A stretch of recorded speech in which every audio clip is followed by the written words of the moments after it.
je le vois pas. Ce que j'ai appris là, ça va me servir tout le temps.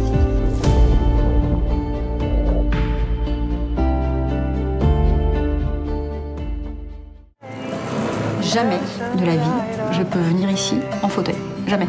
C'est impossible. Il y a des gros cailloux partout, il y a des dévers, enfin... Là, on nous offre la possibilité, sur un quad, d'aller dans des endroits où jamais on pourra aller en fauteuil roulant. Bah forcément, après avoir revu ces images, c'est super émouvant. On ressent les émotions qu'on a ressenties sur le moment.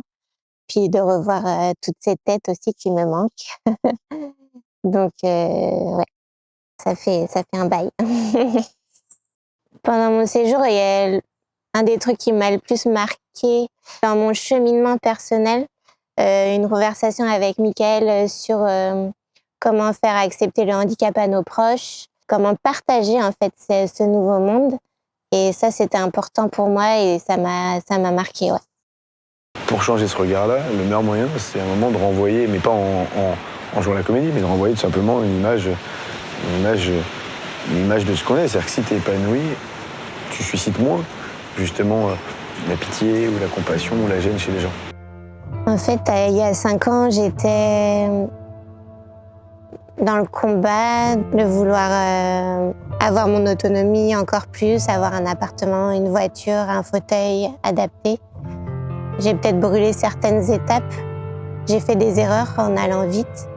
Je pensais que j'aurais jamais de copains ou de copines, mais je suis restée moi-même fonceuse, optimiste, à dire oui à plein de projets, toujours avec cette volonté d'avancer, mais sans savoir où j'allais aller. Ouais. Bah, du coup, le premier impact du séjour, c'était sur la capacité à faire du 2 roues. Et ça, Mika et les autres m'ont bien expliqué. Je savais que c'était important le sport, l'activité sportive, mais ça a vraiment pris un rôle déterminant dans ma reconstruction. Le séjour, il m'a lancé aussi là-dessus en me disant voilà, il y a aucune activité que je peux pas faire. Depuis 5 ans, en fait, moi, je suis devenue championne de para-canoë. J'ai eu un nouvel appart, nouveau diplôme dans le travail social après une reconversion pro. Donc ça, forcément, comme les autres, m'a beaucoup soutenue et j'ai un nouveau taf, nouveau mec aussi dans ma vie. Ça, c'était vraiment grâce à comme les autres aussi de pouvoir me lancer dans une relation. Par rapport à l'avenir, là, c'est un peu flou. Là, pour l'instant, je me concentre sur le professionnel. Donc, pourquoi pas avoir un CDI, emménager peut-être à la campagne, toujours faire des petits voyages, des petites expériences sportives. Et niveau perso, ça bouge aussi, mais on verra plus tard si je peux vous dire des choses.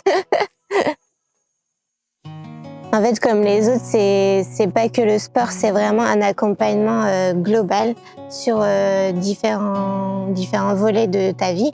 En fait, là, moi, j'ai fait le séjour femme, par exemple, revalorisation, estime de soi. Après, j'ai aussi été accompagnée par rapport au projet professionnel. On a fait un module où on a pu vraiment reprendre les bases et voir quoi faire par la suite. On peut s'investir en tant que bénévole. Donc, si tu as envie de rencontrer d'autres handis, il y a plein de choses qui sont possibles. L'accompagnement de Comme les autres, il est gratuit. Aujourd'hui, on a besoin de personnes pour soutenir l'association, faire des dons pour pouvoir accompagner toute personne qui en ont besoin. Donc, n'hésitez pas à soutenir l'association comme vous le pouvez. Il n'y a pas de petits dons. Au fond, ce séjour, c'est le monde dans lequel je voudrais vivre. C'est un monde où on n'a pas peur de l'autre. C'était comme un monde idéal, en fait.